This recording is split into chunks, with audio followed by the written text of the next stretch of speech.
Kemi ndeshjen Prishtina-Re Gjilani, minutën e 40, pas kursimit nga këndi, kemi një tërheqje të lehtë nga lojtari numër 2 i ekipit vendas në lojtarin numër 3 Mysafir. Kjo tërheqje shihet e lehtë në kohën reale dhe gjatë përsëritjes shihet pika kontaktit dhe tërheqja është me një dorë, nuk ka intensitet. Tërheqja është e lehtë, jo mjaftueshëm për penalti dhe një egzagerim i lojtarit me numër 3 Gjilanit gjatë rrëzimit. Me të drejtë gjyqtari ka liruar që loja të vazhdon. Kemi minutën 45+1, penalti, vendimin e fush, i marrëm nga gjyqtari Qaka, mirë po intervenon vari. Këtu kemi të bëjmë me një rast ku topi vjen nga trupi në dorë, lojtari sulmuesi Gjilanit godet topin, topi vjen nga një distancë e shkurt, është topi i papritshëm dhe vjen nga trupi i mbrojtësit në dorë. Gjyqtari pas rishikimit të pamjeve në VAR anulon me të drejtë vendimin e marrën e fush penalti, pra nuk kemi të bëjmë me penalti.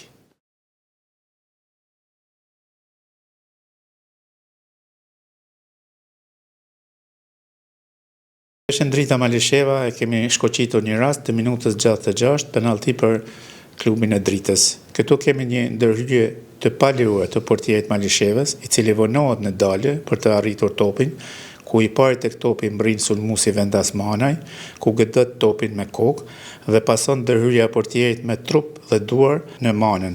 Këtë rast me të drejtë gjyqtari e cilëson si penalti dhe masa disiplinore është kartoni i verdhë.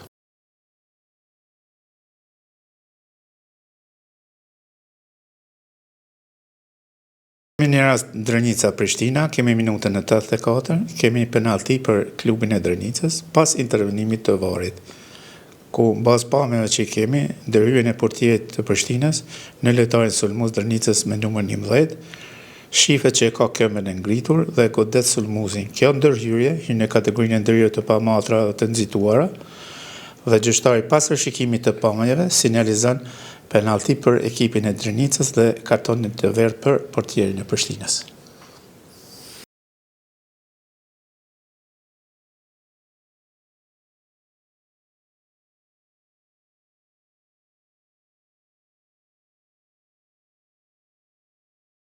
Në ndeshjen e ligës së parë Trepça 89 Feronikli, kemi shkoqitur 2 raste, kemi minutën e 6 penalti për Feroniklin.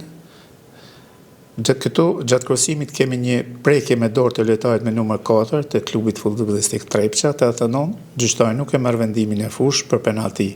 Këtë rast kyçet vari dhe fton gjyqtarin për rishikim. Pas rishikimit të pamjeve, ku shihet goditja sulmuesit me numër 9 në dorën e lojtarit të Trepçës 89, ku dora është e hapur në pozicion laterale, zë hapësirë, kjo prekje është shumë afër portës që ka mundur që të shënojë edhe goli.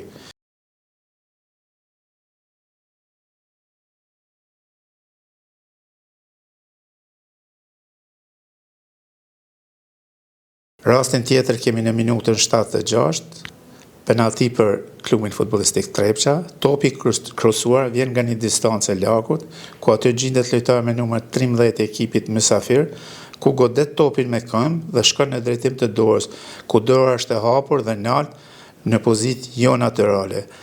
Gjyqtari Krasniqi me të drejtë sinjalizon për penalti.